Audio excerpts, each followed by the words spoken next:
Bien, enseguida vamos a estar ya analizando de lleno lo que ha ocurrido en la semana en los mercados financieros, una semana con volatilidad en los Estados Unidos, en los mercados desarrollados, como siempre, con temas centrales como la tasa de inflación a nivel mundial y la suba de tasa de interés por parte de los principales bancos centrales. Esta semana justamente el Banco Central Europeo subió la tasa de interés y la amenaza de recesión permanente que viven las economías del viejo continente principalmente. Pero antes de meternos en ese tema, vamos a hacer referencia a lo que ha sido en la semana la visita de Hernán Sandro, presidente de la Asociación de Recursos Humanos de la Argentina, a la ciudad de Mar del Plata. Sobre el tema, Javier Novoa conversaba en estos días de esta forma con el contador Jorge Terreu, especialista de recursos humanos aquí en la ciudad y también dirigente de ADRA.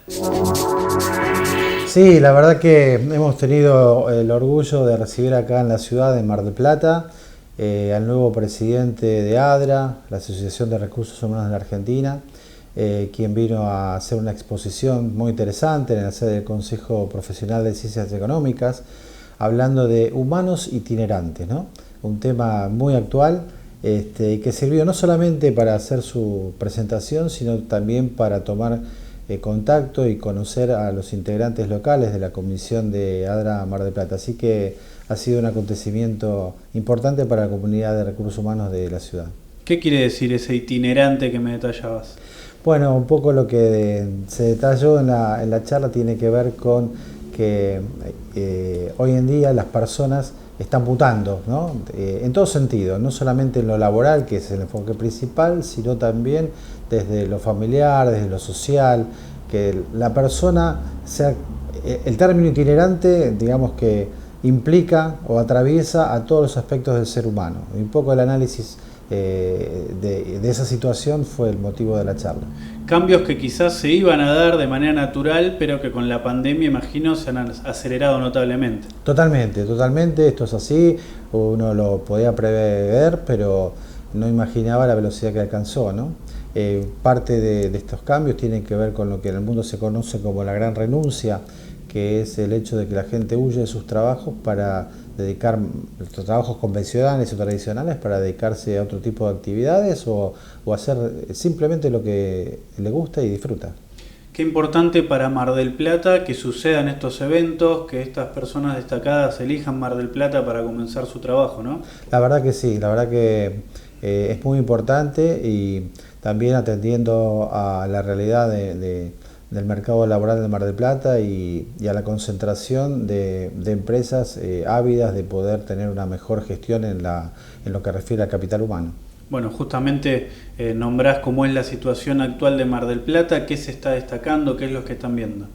Bueno, lo que estamos viendo de cara ya a la temporada es una preocupación por parte de los empresarios por la falta de recursos calificados como para poder atender la demanda que se espera va a haber en la temporada, ¿no? Sobre todo aquellos vinculados a las áreas de gastronomía y servicios, turismo, hotelería, etcétera, etcétera. Ahí estamos teniendo un temita. Sorprende que, por un lado, vemos últimamente muchísimas organizaciones sociales, por ejemplo, pidiendo trabajo genuino, pidiéndole al gobierno que les den un puesto laboral, y por el otro, empresas solicitando trabajadores. Sí, la verdad que existe una brecha, no se logra complementar. Básicamente lo que vemos es que muchas de las personas que están pidiendo trabajo no reúnen los requisitos básicos que por ahí las empresas necesitan, ¿no? Y ahí comenzamos a hablar también de una brecha educacional, ¿no? Un poco la distancia que hay entre la ansiedad de las organizaciones y la calificación de muchos de los trabajadores.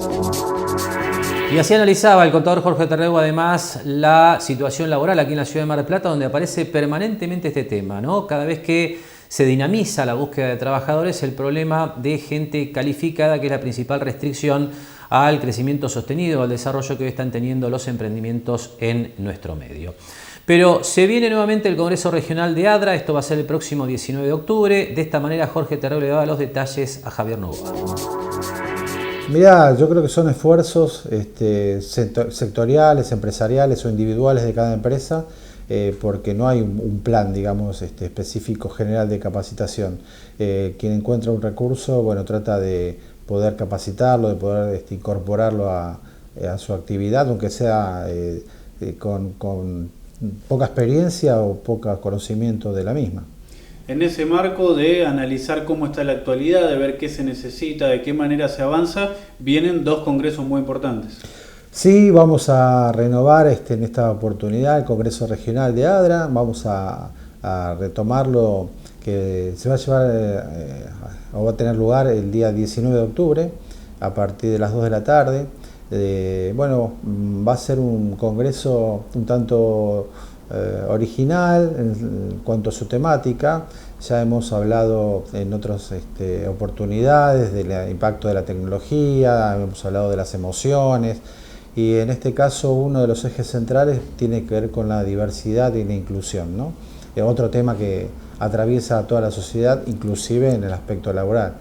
Vamos a contar lo tenemos confirmado, con la presencia de dos importantes expositores. Uno de ellos es Gabriel Pereira, que acaba de sacar un libro que tiene que ver mucho con este tema de la pandemia, y es el liderazgo en clave digital, ¿no? Cómo hay que reformular la forma de liderar los equipos de trabajo a través de la virtualidad. Y por otro lado, también la presencia de Hugo Ojeda, un consultor muy importante que también acaba de sacar un libro, por eso los convocamos, con temas de mucha actualidad como es la gestión de la performance, ¿no? Todo lo que tiene que ver desde el punto de vista del recurso humano también. Y luego Congreso también nacional. Sí, confirmado también en sede de Buenos Aires el Congreso Nacional, con la particularidad que va a ser híbrido. Va a haber unas 100 personas presenciales y después ese mismo contenido se va a estar transmitiendo online para el resto del país y el resto de forma internacional, también con destacadas presencias en lo presencial, que ya han confirmado su asistencia. Imagino que es muy importante realizar primero el Congreso en Mar del Plata y luego a nivel nacional, porque uno en Mar del Plata puede juntarse, ver si todos tienen la misma visión, si todos comparten las mismas problemáticas, y luego cuando van al nacional compararlo y ver qué sucede en el resto del país, ¿no? Sí, tal cual, esa es un poco la intención. Generalmente usamos este formato y las temáticas también son coincidentes, están bastante alineadas, sin dejar de lado el lugar de las emociones que tienen lugar en el trabajo. Bueno, el tema de la diversidad e inclusión va a ser un tema dominante. Tal es así, Javier, que también está casi confirmada la presencia de 14 países que conforman la Federación Latinoamericana de Capital Humano, de Gestión Humana, que por primera vez van a reunirse en Buenos Aires a sesionar y a presenciar este congreso. En la experiencia que tenés en este año que estamos viviendo, ¿es fluctuante con la actualidad del sector? ¿Sigue una tendencia? ¿Cómo lo están viendo? Mirá, es muy fluctuante. Tenemos situaciones en las cuales existen demandas para puestos específicos y calificados. Y lo que estamos viendo, justamente, quizás Mar del Plata está asignada por la estacionalidad. Vemos que las empresas han comenzado a poner, digamos, han apretado el acelerador en cuanto a la incorporación de personal para poder tener la posibilidad de capacitarlos. Tengo conocimiento de varios emprendimientos que están trayendo franquicias a Mar del Plata de orden nacional. Y la preocupación, más allá de lo edilicio, tiene que ver con la conformación del grupo humano de trabajo. Bien, de las novedades de ADRA aquí en la ciudad de Mar del Plata, pasamos entonces ahora a hablar de la situación en los mercados financieros. Como siempre, vamos a estar entonces mirando qué ocurrió en las principales bolsas con el apoyo de los gráficos.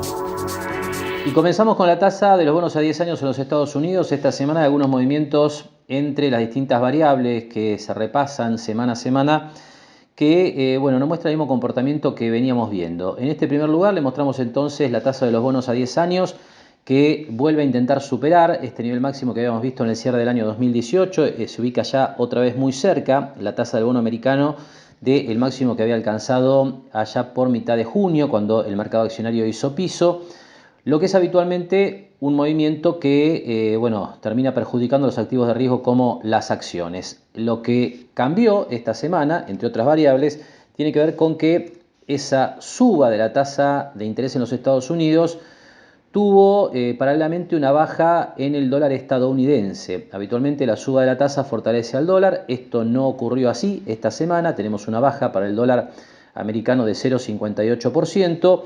Y este movimiento seguramente es el que lograron capitalizar las bolsas, que terminan la semana finalmente en positivo, una semana realmente muy volátil, estuvo abajo el mercado americano de los mínimos de la semana previa, pero termina, en el caso del Standard & Poor's 500, que es el índice que estamos viendo ahora y comprende las 500 compañías de mayor capitalización bursátil de los Estados Unidos, está terminando con una suba semanal del 3,65%. De cualquier manera, técnicamente esto no cambia mucho el panorama. Este índice continúa por debajo de la línea de tendencia bajista, que viene de los máximos que el índice había marcado a principios de año, y también debajo de la media de 40 semanas, que continúa con pendiente negativa. Así que hay que mantener la calma después de esta reacción, que viene después de 3 semanas consecutivas de baja, ¿no? Habrá que ver si efectivamente el mercado estadounidense logra hacer piso después de más de un semestre en territorio negativo, aunque sosteniendo todavía los mínimos del mes de junio.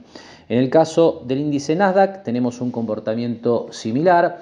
En el caso del Nasdaq tenemos una reacción después de haber estado abajo en la semana del 4,14%, con las mismas características del Standard & Poor's 500, por debajo de la línea de tendencia bajista y también de la media de 40 semanas, con lo cual, como decíamos anteriormente, todavía las cosas no del todo claras en esta coyuntura. En Europa tenemos un movimiento similar. Los mercados desarrollados suelen moverse al unísono, aunque algunos obviamente con más o menos fortaleza relativa. En el caso de las bolsas europeas, esta semana 4,39% arriba y siempre más flojas que el mercado americano. Esto se nota claramente cuando uno observa que este fondo BGK, que cotiza en los Estados Unidos y que comprende a un grupo de compañías de gran capitalización europeas, este fondo se encuentra muy por debajo de esta zona que habían sido los máximos previos a la pandemia.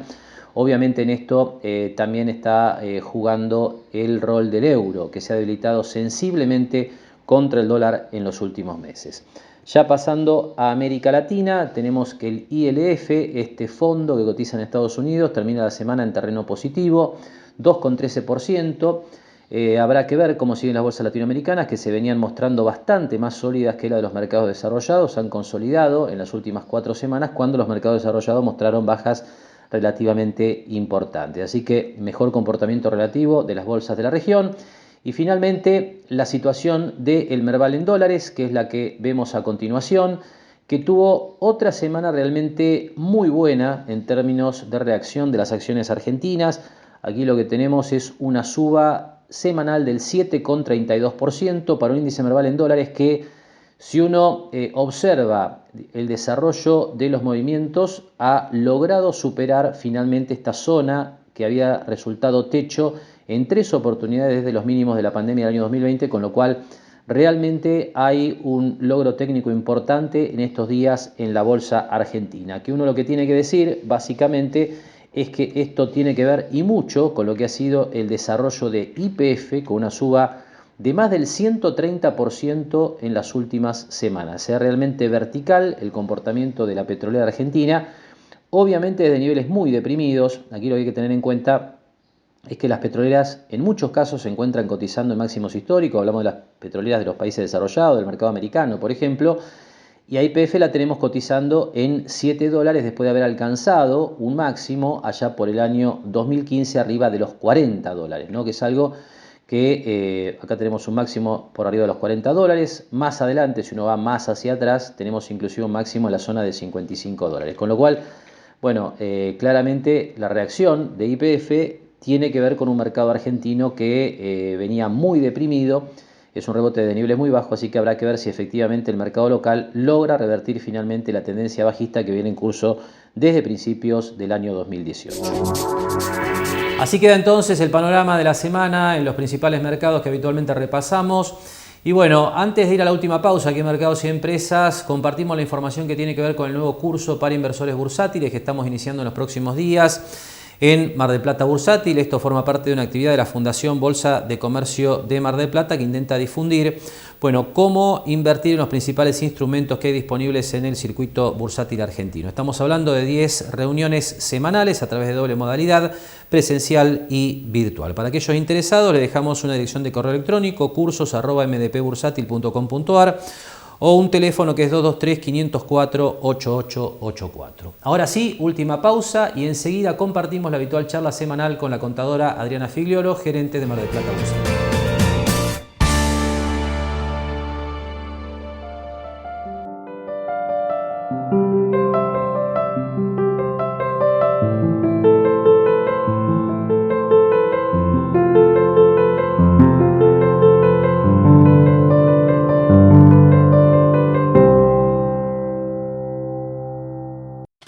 Lo esperamos en Mar del Plata Bursátil para asesorarlo en su mejor alternativa de inversión o financiación para su empresa o negocio. De lunes a viernes, de 10:30 a 17:30 horas en Corrientes 1723, teléfono 561-6000, www.mdpbursátil.com.ar.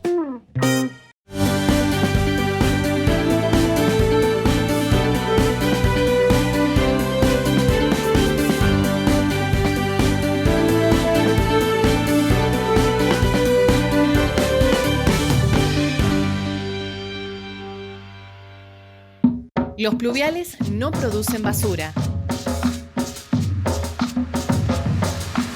Nosotros nos ocupamos del mantenimiento.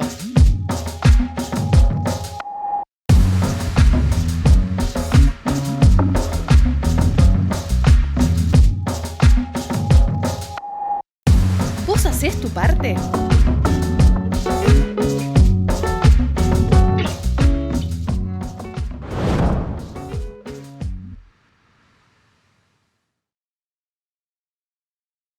Jáuregui Berry Di Genaro y Asociados. Asesoramiento jurídico tributario. Rawson 1857, segundo piso. Teléfono 410-7666 o 410-7999.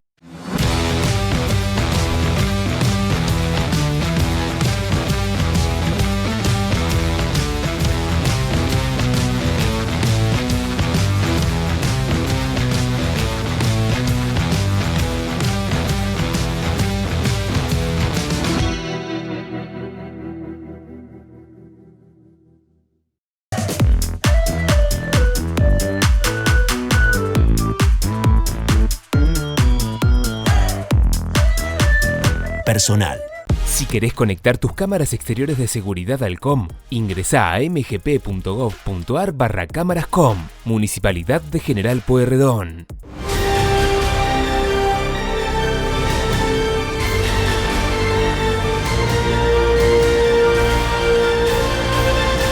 El gran astillero argentino es marplatense. Bien, último tramo de mercados y empresas y tiempo entonces ya de conversar con la contadora Adriana Figliolo, gerente de Mar del Plata Bursátil, para agregar algunos detalles más de lo que ha sido esta semana en la bolsa. Así que Adriana, bueno, te damos la bienvenida. Contanos un poco qué viste esta semana. Bueno, fue una semana buena, ¿viste? Para nosotros acá en la bolsa las acciones realmente se ha notado un desarrollo, inclusive en días que corregía Estados Unidos, las acciones se han mantenido. Y lo que se ve principalmente es que a pesar de una baja importante que hubo esta semana afuera, los ADR, que son las acciones argentinas que cotizan en Estados Unidos, han seguido así una suba interesante, inclusive capaz que abrían negativo y se daban vuelta y terminaban con suba del 2-3%. Lo que más se nota en el mes realmente fue el desarrollo que tuvo YPF. YPF hace un mes y medio, en el mes de julio, estaba a $3.70, ponele. Y hoy está casi $7. Así que bueno, eso también fue trasladado a la cotización de YPF en la bolsa argentina, que podemos decir que a fin de julio cotizaba en 900 o a 1000 y hoy está en 1900. Es decir, hubo subas desmedidas de algunos papeles. Los bancos, el 3-4%, y además están pagando dividendos en efectivo los bancos argentinos.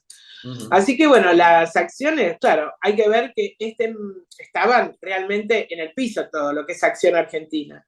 Y este año, por lo que vemos, o sea, a pesar de la gran suba que tuvo el dólar, el índice Merval ha superado a lo que es la suba del dólar. Es decir, el Merval en dólares ayer cerró en los niveles de 500 y eso significa que en el año llevó un 20% arriba.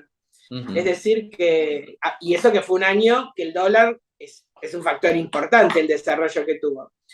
Lo que se nota que, bueno, estos días, también hace 2 días que vienen mejorando un poco la cotización de los bonos, muchísimo más lento y más duro que lo que es la cotización de las acciones.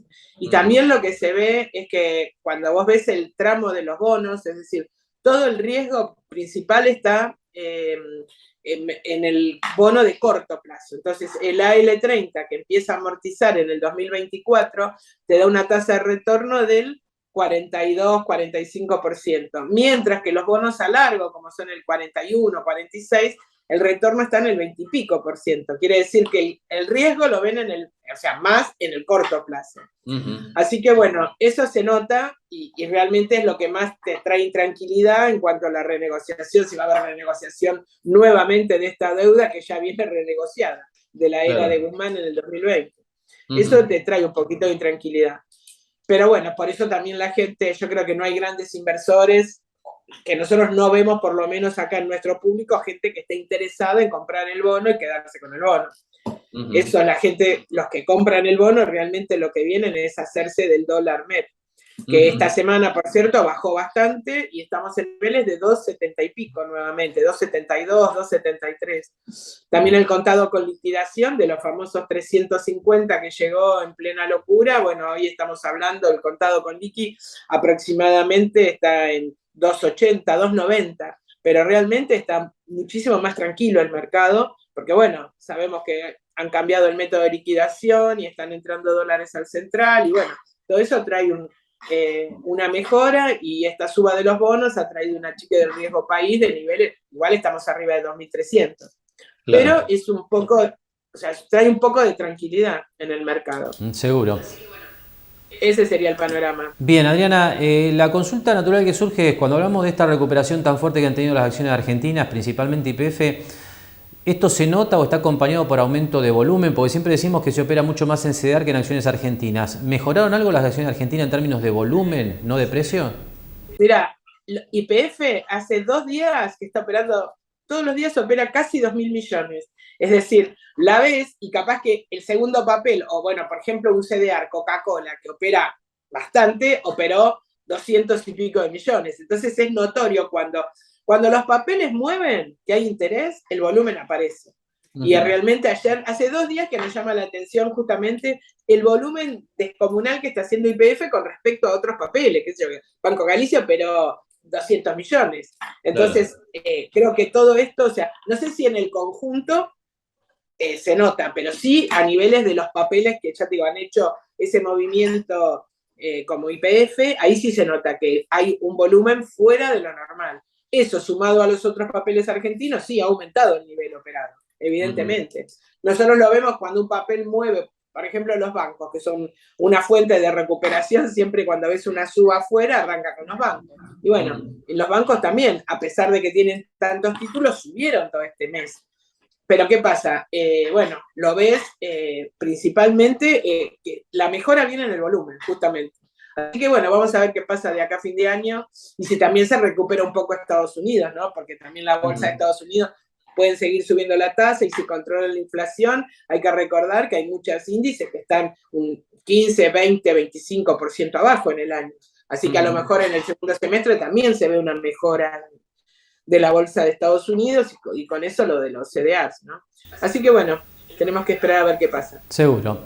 Bien, Adriana, te agradecemos mucho como siempre la participación en el programa. Buen fin de semana y hablamos desde el lunes. Gracias, Marcelo. Bien, y antes del cierre del programa vamos a ver cómo quedan las principales variables financieras en este cierre de semana. El dólar, el oficial 1,76% sube esta semana, la mayor suba en 3 años. Realmente hay una aceleración de la devaluación del peso que está habilitando el Banco Central, obviamente con el objetivo de corregir las distorsiones cambiarias que se observan en el mercado único y libre de cambios. Hay que tener en cuenta que a este ritmo la suba del dólar oficial está proyectando una suba mensual cercana al 8%. En el caso de los dólares financieros y en el mercado marginal, caídas en todos los casos, hablábamos de mayor tranquilidad cambiaria.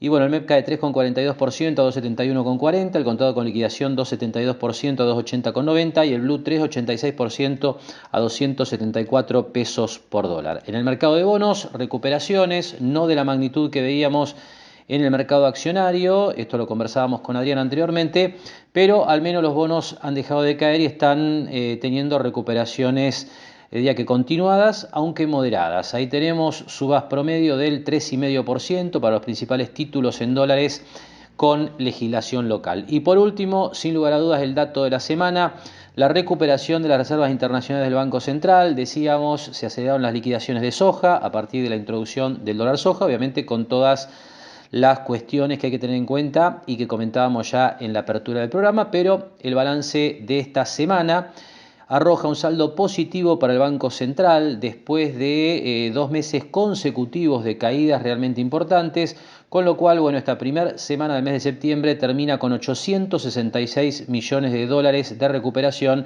en 37.507 millones de dólares. Así quedan entonces las principales variables en este cierre de semana. Por supuesto, el dato clave, la recuperación de las reservas internacionales del Banco Central, básicamente a partir de lo que ha sido la implementación del dólar soja. Y la expectativa, por supuesto, sigue en torno a las gestiones de Sergio Massa en los Estados Unidos, con la reunión clave en los próximos días con Kristalina Georgieva, la número 1 del Fondo Monetario Internacional. Con este comentario estamos cerrando, le agradecemos que nos haya acompañado una semana más con Mercados y Empresas. Nos despedimos, como hacemos habitualmente, hasta el próximo sábado a la hora 18. Gracias y muy buen fin de semana.